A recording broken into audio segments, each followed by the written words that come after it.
Okay, we're going to look at, very briefly, a couple of charts. These are somewhat over-sophisticated, you might say. But for those who want to go deeper into analyzing cultures and worldviews, I just wrote this out for you. One is from a chart from a very good book called Understanding Folk Religion by three authors, Hebert, Shaw, and Tanow, I'm not quite sure how to say his name, with some revisions, slight revisions by me. And if you have a pen or a pencil, this might help you to make more sense out of this first chart. Do you see that the chart really has a broad left side and a broad right side? And the broad left side says organic, see that? Living, personal aspects. And the right-hand side says mechanical, non-living, impersonal aspects. So really, planet Earth can also be divided this way. Besides, dividing Earth east-west or Eastern thinking, Western thinking, besides dividing Earth with God is the creator of all things, or dust, gas, and liquid is the impersonal creator, if you will, of all things. You can also divide the Earth this way, to make it more simple. You can divide Earth into organic, living, personal side of the planet, and then the mechanical, non-living, impersonal side of the planet in terms of the ultimate. So, for example, with a pen or a pencil, if you want to write this down, above the organic side, on top of the chart, here's a very common phrase that Americans often say when they lose a loved one. Example, my dead father watches over me. My dead father watches, or my father who passed away, watches over me. Or they're in my heart, or I feel their presence, all kinds of things like that, okay? That shows that they are an organic type worldview person. That they believe in personal beings, including even the afterlife has a personal being aspect. Other side, the right-hand side, the mechanical, non-living, impersonal, is more the Star Wars side regarding the ultimate. So, for example, with your pen or pencil, above that you might say, example, the spirit/force of love is everywhere. So the force of love is everywhere, or the spirit of love is everywhere. Kind of an impersonal spirit of love is everywhere. That would be kind of a way to capture that at the street level, what that chart's about. So again, the chart's kind of fancy and goes into elaborate things, but don't worry about this too much unless you want to pursue it on your own. But read it quickly as part of your assignment, but don't worry about understanding everything. This is pretty sophisticated. But just read it for your assignment, but don't spend too much time unless you want to. Well, yeah, there's nothing more for your test except for lesson 1 and 2. Just lesson 1 and 2, the things I told you about. This lesson you have to read as part of your assignment, but not worry about for a test. And all the future handouts. Okay, now the chart at the bottom, to help you make sense of this one more quickly, also is left and right. The left side's kind of scrunched. The left side's not very broad, where it says Western/American view. See that? Western/American view. Above that, with your pen or pencil, write vertical and horizontal. Write the word above that small left-hand section where it says Western. Write vertical and horizontal. What that means is, it'll make more sense perhaps when you look at this chart later, but what this means is, you see the arrows that go vertical? In Western cultures like America, which has a Christian influence, Christianization has occurred here, such that we have a vertical part of our worldview. The vertical part is what? Humans are lower and God is higher. So we relate to a higher being called God. So that's a vertical thing. But yet we also have a horizontal line there between one another, humans to humans. In America especially, we have a very horizontal worldview that we all have, by constitutional expression, in theory, we're all entitled to the life, liberty, and pursuit of happiness. And we're supposed to do that. We don't always, of course. We have a history, of persecution and segregation. But in theory, at least since 1964, we're supposed to have, in theory, full equality and equal opportunity. So this is how we are in theory, and quite often in practice today, a horizontal equity. However, other parts of the world that are more eastern, the bigger part of the box here, all the lines there are which direction? They're all vertical. So above that box, right somewhere, vertical only. Vertical only. And the vertical is whether human to God or human to human. Or human to blah blah impersonal force, or human to human is vertical. There is no horizontal. You said that's where? This broad right-hand side of the box, see this? See, the upper chart has two main sides, and the lower chart has two main sides. That's vertical. Above it's organic, mechanical. Below it's western, eastern. So this eastern big box, it's still all eastern, only has vertical type arrows on it. So above this big fat right-hand side of this double-sided box, put somewhere there vertical only. Because whether you're talking about human to God or human to impersonal force, or whether you're talking about human to human, it's always vertical. For example, look at this middle column on the right-hand side, middle column. The lowest life form is an inanimate world, like dirt clods. Plants are a higher level of existence. Then low animals, like germs. High animals, like cats and dogs. Outcasts. Who are outcasts? Could be a criminal, or it could be a beggar. Low caste. Outcast, low caste, human being. Then service castes, servant-type workers. Worker castes, who do work but they're not servants. Craftsman castes. Castes means what? State in society. A status in society is a caste. Then merchants, then rulers, priests. But look, it's all vertical. And I'll give you an example of that. I didn't really understand that very well in experience until I went to the Philippines. Philippines is vertical. Everything's vertical.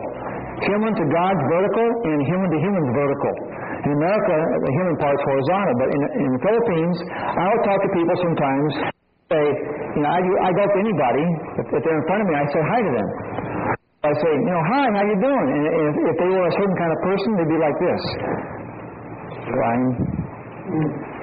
Oh, what are you doing? Nothing. Oh, where do you live? There. Well, what do you think? I don't know. Because they were cast. They wouldn't even look in my eye.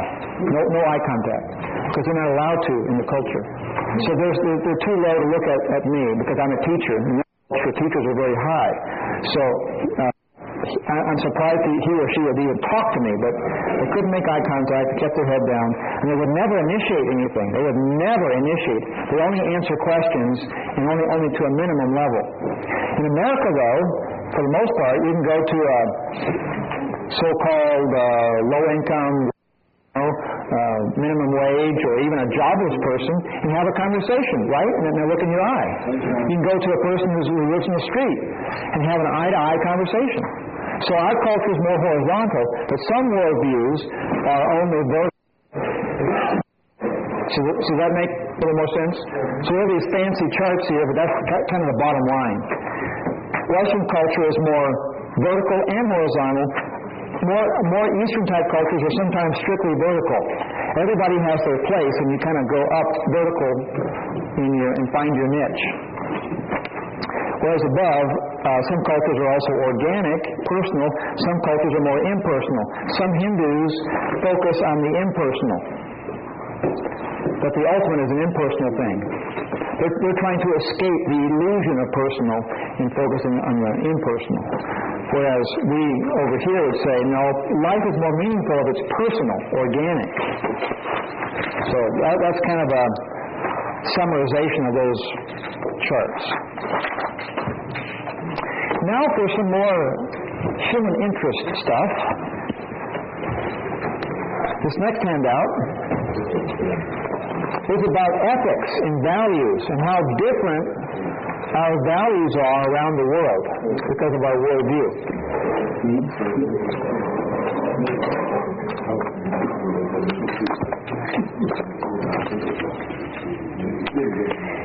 So there's a lot of ink on this page, but it's all in chart form, which makes it easier to follow.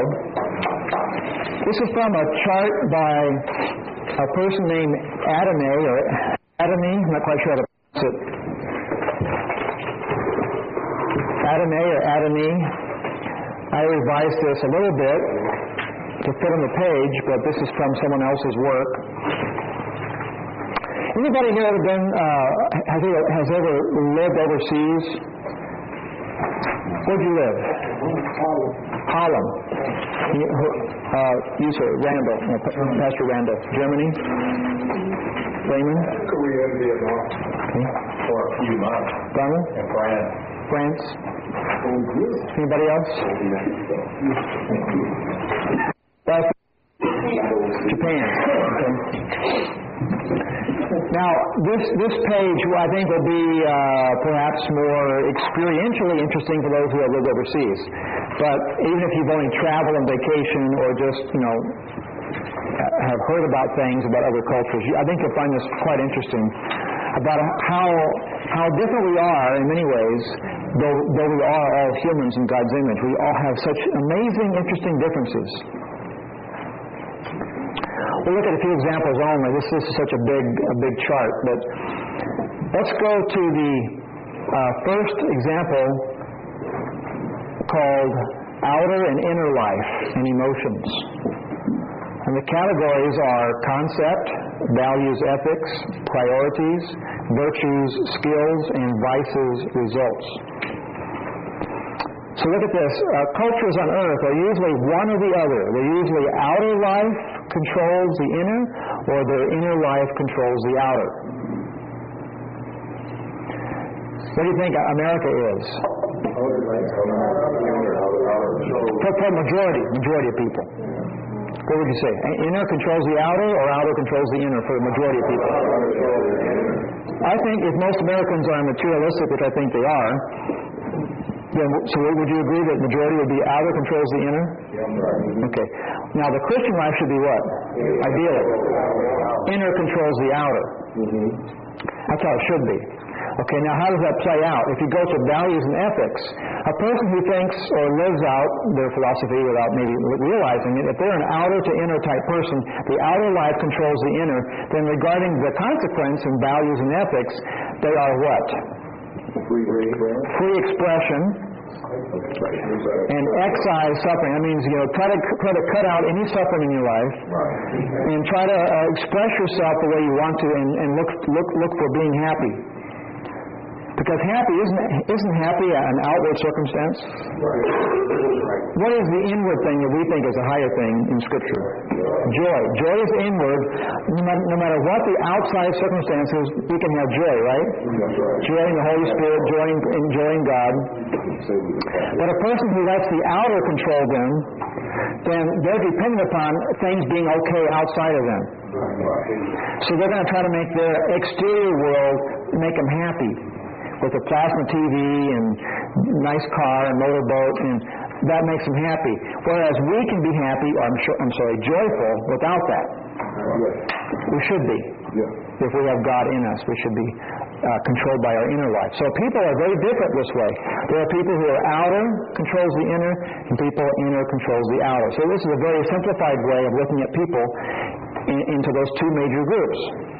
Okay, look under values ethics for people like us. In theory, we should express our value of serenity, because the inner controls the outer, in theory, for us. We should have more emotional control. And some go as far as what's called asceticism. What is that? What is asceticism? Glutton for punishment. Well, it could be looked at as a glutton for punishment. But people like in the early church who kind of went too far. Like one man, I think his name was Anthony. He was kind of a meditating type person to the extreme, and he lived on top of a pole for 14, 15 years. Had food hoisted to him and drink hoisted up on rope to him. He didn't leave that platform on top of the pole for like 14, 15 years, something like that. And he spent his time denying the physical body of pleasure. He wanted to deny the physical and focus on the inward, spiritual. So he would pray, meditate, and practice discipline in not letting his body experience joys and pleasures and so forth. So he was on top of a pole trying to be super spiritual. But that's of course extreme. That's what this could lead to. You could lead to that if you are inner control the outer.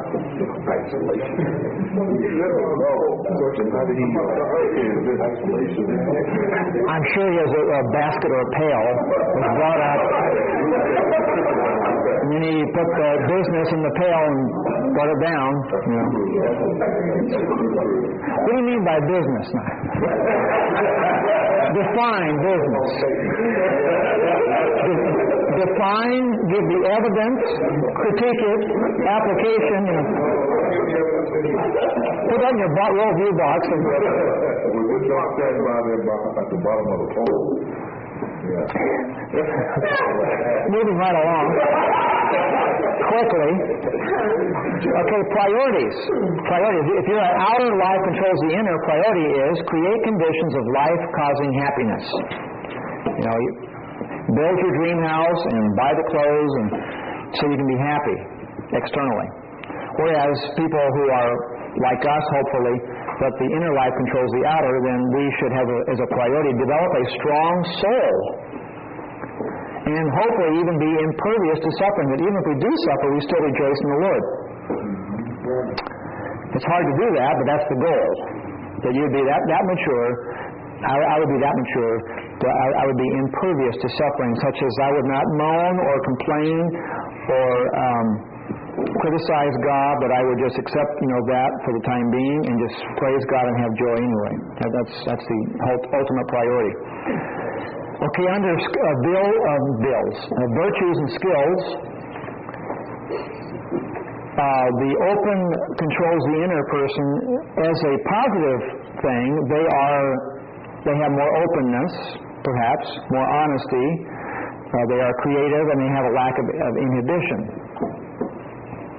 Whereas we would have, ideally, as a virtue from being people who are inner life controlled, we would have more self-control inwardly, more patience inwardly, hopefully more good humor and discipline.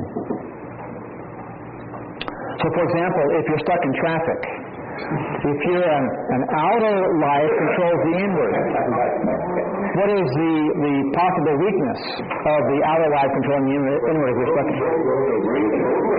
Yeah, you're going to be angry, upset, road rage, can't handle it very well, you're not happy, you don't like it, and you'll let the world know you're not happy. Okay? But if you are truly an inward controls the outward, even though you're stuck in traffic, what can we do? What can we do that's positive? Shut the engine off. Well, it's a perfect time to do something. Pray. Well, you can't do anything else. What a perfect time to pray. P-R-E-Y. I was with, one of my happiest memories is being stuck in traffic. I never thought I'd say that. But one of my happiest memories is being stuck in traffic. And I was with other Christians. And the first 10 minutes we were all moaning and groaning. This is in Manila, downtown Manila, and it's smoggy, it's hot. We're in the back of this pickup with a canopy. So it's humid, sticky, the air is filthy, and we're backed up, we can't move. So we're choking, on smog, and we're not happy, We're like the outward controlling the inward for that moment. And we're all kind of criticizing. One person said, let's kind of purposely try to find positive things about our situation. And we had the best time. Just from that suggestion, we began to, kind of laugh, at the smog and talk about, how can smog be good for you? Well, the smog, toughens up our lungs, so we can deal with tough air, And we were laughing at that and other things. And after a while, we were having a good time.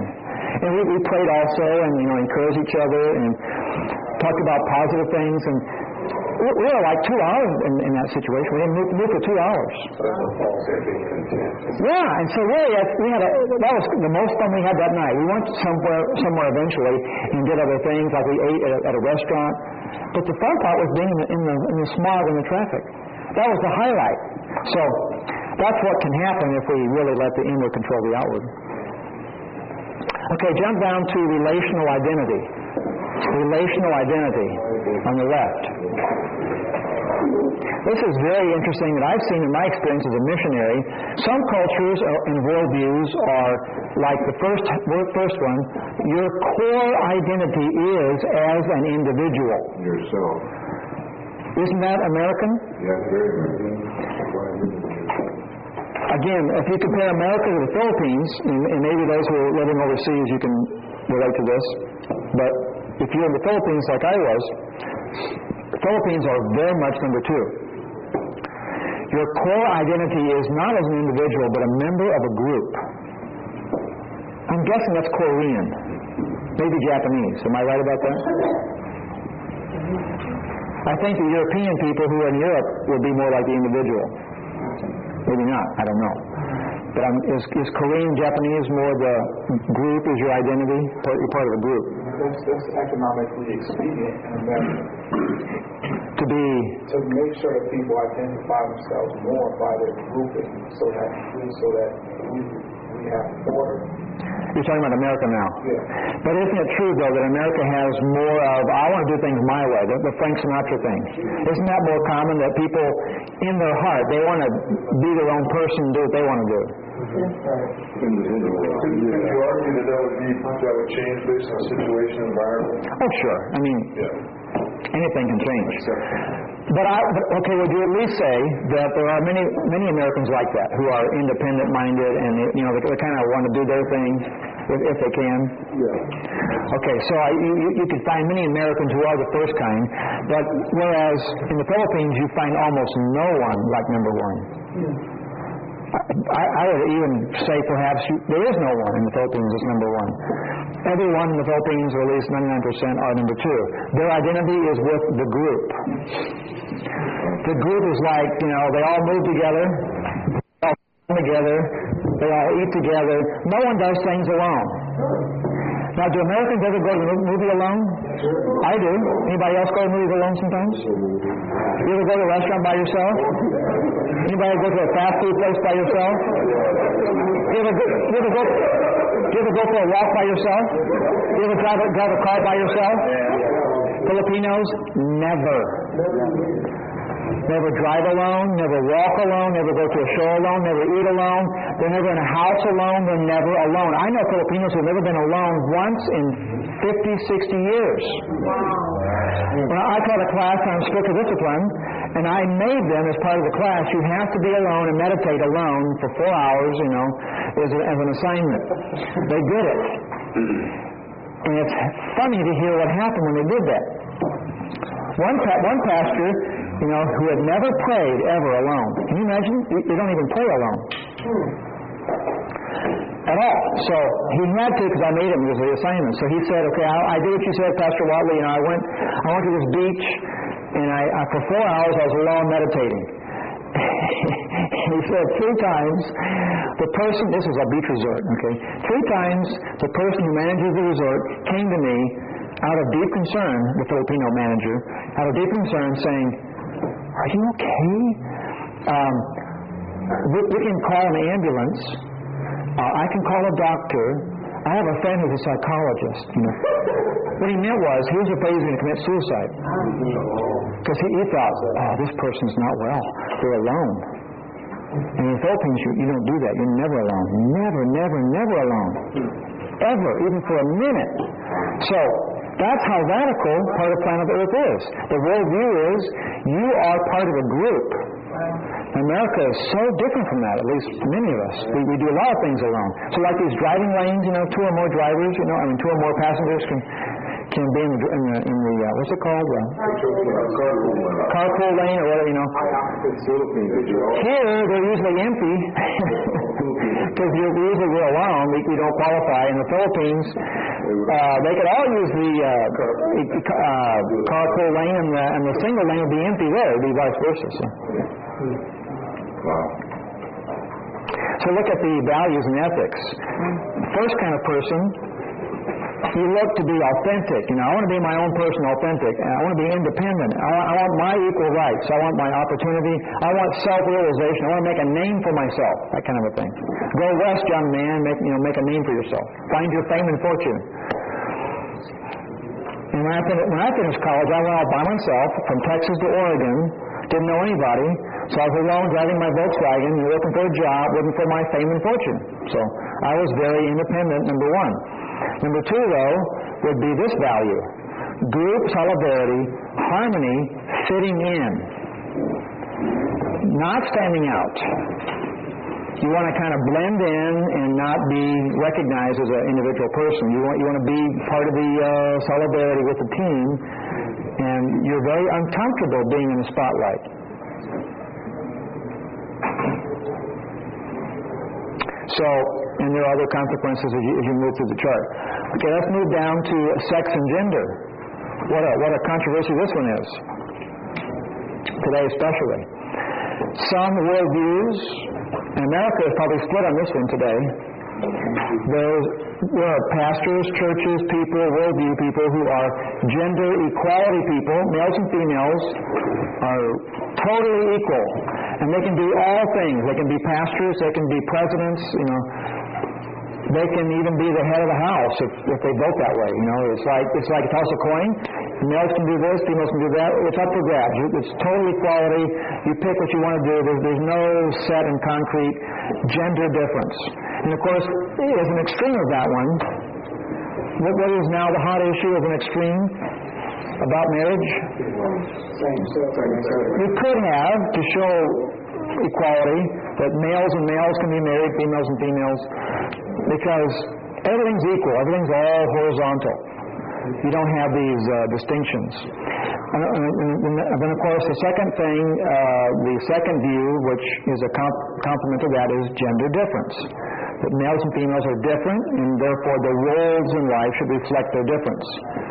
There are some things that are more male-oriented, some things more female-oriented. We're both of value, but we're different. By definition, by God's creation, males and females are not the same. Now, here's a question we're going to pursue if I have you for theology. I just finished my lesson preparation for this. I'll be doing theology for some classes coming up. Here's a question that makes people think quite hard about male-female. Let me ask the dumb question first. Are males and females different physically?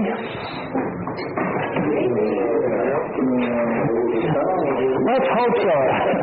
Let's hope so. Okay. Yes, we are, of course. We're different physically. Okay. Now, but that's, again, a no-brainer. We all know that. The answer is, duh, yes, we're different physically. But here's one people hardly ever think about. And this is much more controversial. Are males and females different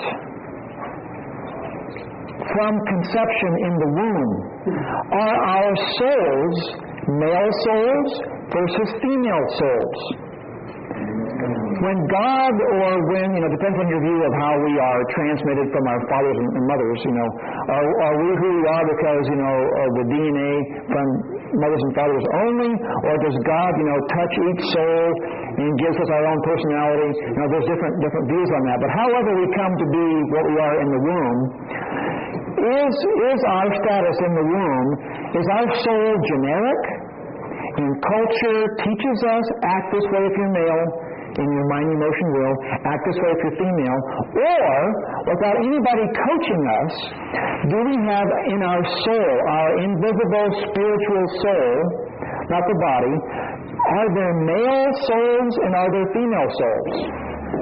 To be consistent, number 2 says, we are different in body and soul by God's programming. Number 1 view is we may be different a little with sexual genitals in our bodies, but we're not different in the soul, at least necessarily. Culture may change us into male-female in our ways of feeling things, mind, emotion, will, but in the womb, we are just generic human soul. There are no such things as male souls and female souls. That's the first view. So, James, you had a comment? I was just thinking of something you taught last night about God's ultimate reality and then ideal and then actual, and how if I hear Jesus properly and when the Pharisees ask him, will she be married to the first brother or the seventh one? It says in the kingdom that she'll be neither given in marriage, we'll be at the angel love. Therefore, if that is his ideal reality, that was his intention, for I would believe that we are without gender on the soul. Okay. That could be evidence for the number 1 view, gender equality. Others might say, of course, that for this time in life, since we do get married, whereas in heaven we don't marry, since we do get married here, then there are male-female souls as well as male-female bodies. So, but there are 2 sides here, and here they are, 2 sides. So, whichever side you're on, that has an effect upon your worldview. Whatever you think about male-female, that's going to affect, how you live it out. So look under the values and ethics. If you're a gender equality type person, you're going to value equal rights and responsibilities, such as roles in society and the church, male-female. You can have female pastors, male pastors, doesn't matter. If you're number 2, then your value is equal value, but different roles. You're both important, but you're different, so you have different roles. So you have, for example, male leadership and female assistants. So men are pastors, not women in this case. That's how that plays out. And again, you can go across the board and under the other categories and see how those differences play out. But I think you got the point. But isn't that an interesting question? Are there male souls and female souls? You ever think about that? We focus so much on the body, male body, female body, but I think we have to pursue the soul question. And if you're in my theology class someday, we'll have a whole lesson just on that topic. You got the principle where that folks are men are from Mars, men are from Mars and women are from Venus. And I think that book suggests, I haven't read it, but I'm guessing the book suggests that we're different inwardly, not just outwardly. Perhaps even from birth. Now they might say we're that way because of training, nurture, not nature. See, there again we have this nature and nurture. Are we male-female by nature or just by nurture? Did someone teach us to be male and female, or are we male and female just by design, by programming, which we call nature? That's the issue. And that affects, gay marriage and, are you born gay? And all those questions come up, all things like that. Okay, let's jump down to activity goals. There's a category, activity goals. This is very easy to see if you live in different cultures. Which one is American? Being productive-oriented, achieving things, and having high mobility, or is it number 2, we focus more on relations, social cohesion, and low mobility? One gets a loud chorus. I would agree. We are taught in our culture to be productive. What do you think is the weakest part of the Christian life? The weakest part of what God would say is pretty important, but we have a hard time finding time to do it. I'm talking about spiritual activities. Wouldn't you agree that prayer is the easiest one shoved aside when you get busy? Okay, but you can't shove aside as easily as Americans being productive, getting that sermon done, doing the work for the boss, getting your paper written, doing your report, driving your car to work. You got to, we are an action, product-oriented culture, right? Do your job, finish your work, take the garbage out, clean the floor, finish that assignment. It's product. That's what we value the most. But what suffers is number two, which is their strength. Number two is the strength that we don't have as much of. People who don't worry about getting things done, they focus on relationships. They focus on getting along with people, having social cohesion, being in harmony with people. And they don't worry about, being somewhere and getting this thing done. So being mobile and going here and there and getting your job done, getting tasks done, is a low priority. So it's low mobility. Which means the next category, as a consequence, for those who are like Americans are, we value product. We care about efficiency and material and intellectual results. Get that house done. Build that house. I want to see results here. Be efficient. Use your time, you carpenters, get that thing done.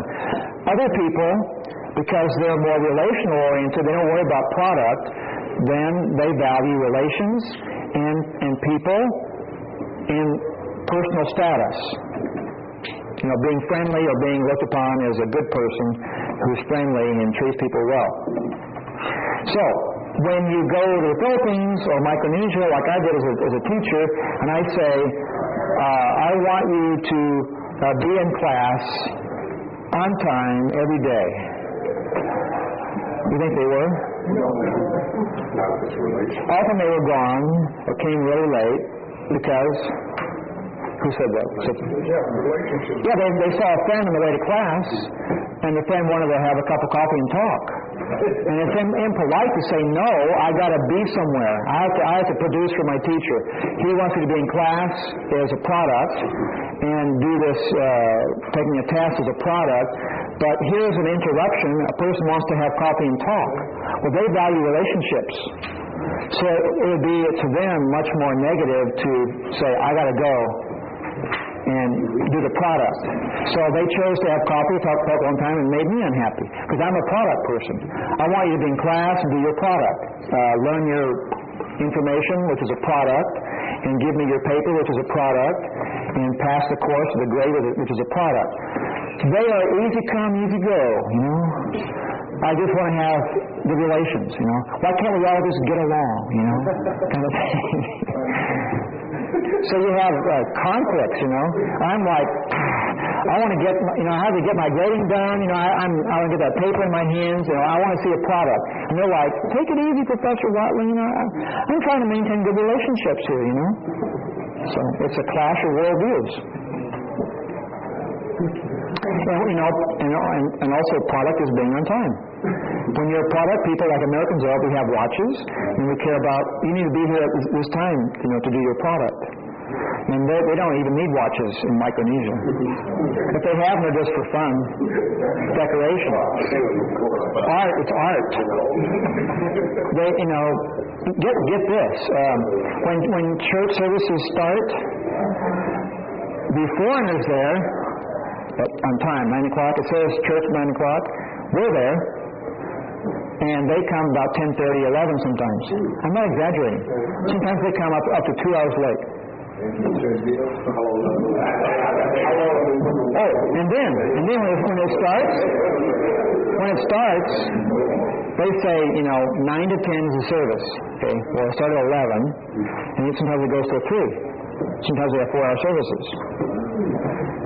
What do they care? Okay, what happens just happens. They don't have a preconceived product So, you know, so people who don't have the same worldview, one side's like this, one side, you know, you're not happy because you clash your worldviews. When I wish I had realized this before I went to Uganda. Uganda, I'm sure that's just like Micronesia. And I had 2 weeks or 18 days to put this roof on the building. And literally, if I ordered from even the government a crane to be on the site, I was up in the morning at 8:30 on the site. The crane got there at 3:30. And no apology. Yeah, no apologies. We're here. That's the problem. Yeah, for the sake of the camera, he went to Uganda, and being the Western American type person who has a product training and culture, he wanted to help build a roof, was it? Okay, so he's there on time, you know, with his crew, I guess, and materials, but they wanted a crane. So the crane came from the Ugandan people, and you're there at 8:30 in the morning, and the crane came 3:30, and no apologies, and what's the problem? We're here, aren't we? So, yeah. For the sake of the camera, that's what he was saying. So, okay, now look under physical and spiritual, which is very important to us as Christians. We just had our talk earlier about these kind of things. Under the category of physical and spiritual, physicality only is real and public. That's the view of, you know, naturalism, atheistic macroevolution. Whereas we believe, number 2, physical and spiritual is real and can be talked about in public.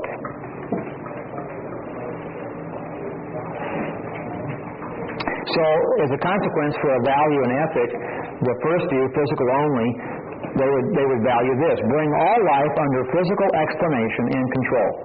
You know, try to explain all things, a theory of everything in terms of physicality. Good luck. Number 2, our view, physical and spiritual conditions are in harmony. Okay, one more example, nature. And this will be a little bit of a review of your worldview box. We had a little bit of this in your worldview box. Under the category of botany, number 1 view regarding nature or trees or botany, nature is a resource to be used and enjoyed. It's just stuff.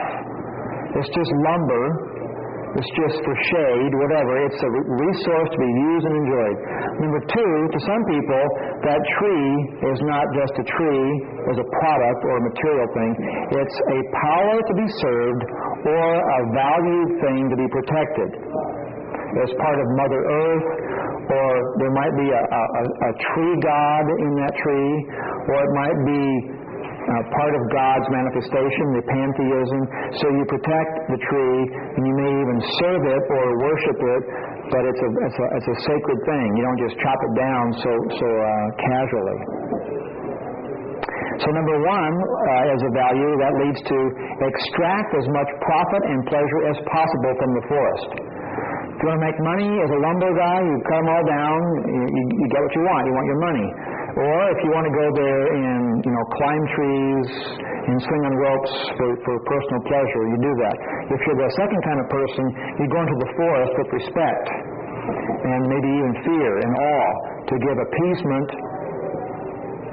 Or you want to control the forces of nature by, you know, lighting a candle, saying a prayer, and trying to work out harmony with the forces of nature that you worship or you fear and so forth, because that's a very powerful thing.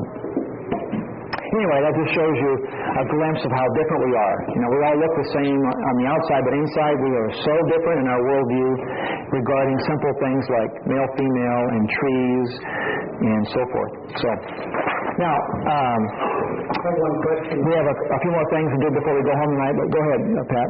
Is there any room for a mix on some of the... Sure.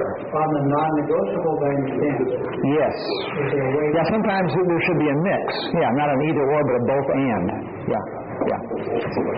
This is just, you know, a simplified way of looking at view 1, view 2. Sometimes there should be a view 3, a mixture of both. The good of both and leave out the worst of both. Yeah. Life is not always that simple, is it? Okay, this last handout, well, I have 2 more handouts, but, you know, we're only going to go over a little bit of this next one, and then for your going home, I'll give you another handout lesson for you to read at home only. But I want to point out a few things on this one that will help you on your assignment. This handout and others with this one, this is lesson 4 going around. Lesson 4 will help you regarding doing your assignment.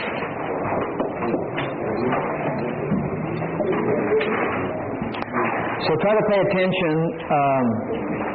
As I sometimes say, if you're feeling drowsy, slap your neighbor in Christian love to get them awake.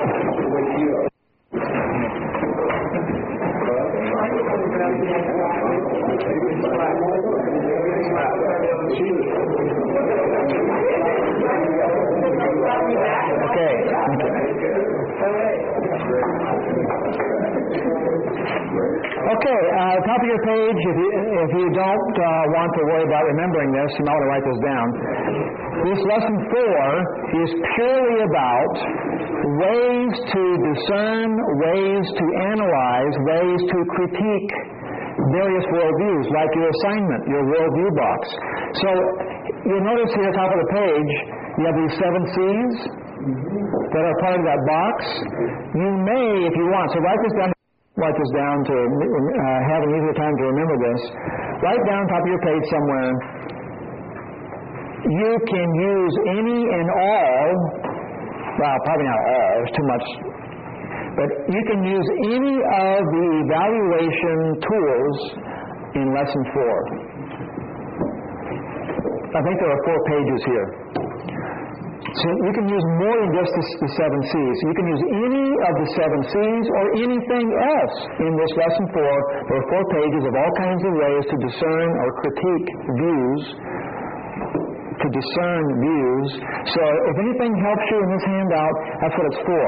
To help you do your assignment, help you in your life to have a greater awareness of discernment, an ability to critique worldviews, TV shows, sitcoms, philosophies, songs and radio, things that are good and bad, mixture of good and bad worldviews. This handout is how to evaluate, how to discern, how to critique things. So you can use anything you want on this handout, 4 pages, not just the 7 C's. So if you find a thing on here that we're going to go through quickly that kind of clicks with you, that's a good way of getting at a worldview, to analyze a worldview. I like that approach. Go for it. Whatever helps you to analyze, that's the point. So not just be a slave to the 7 C's. But I couldn't put 4 pages on your worldview box, so I just put 7 C's, okay? So here we go. The 7 C's there are all explained, so read that in your own. I think you know by now perhaps what those all are, those 7 C's, but just read that again if you're not sure what they are before you do your assignment and before you do your test. But the rest of the page is various techniques used by one of your authors, James Sire. James Sire has various things, so you'll see a lot of this in your book, but he's written other books, not the one you have, but other books that have these in there. So this is taken from various writings of James Sire.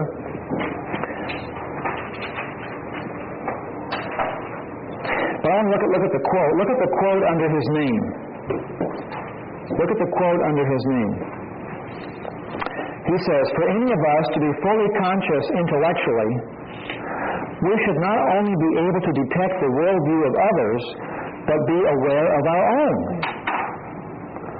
Why is it ours, and why, in the light of so many options, we think it is true?" So even we don't know all the reasons why we do what we do. We just do things because it's just, part of our parentage or heritage. Is our time up, Allison? Okay. Let's change discs on the camera before we go any further.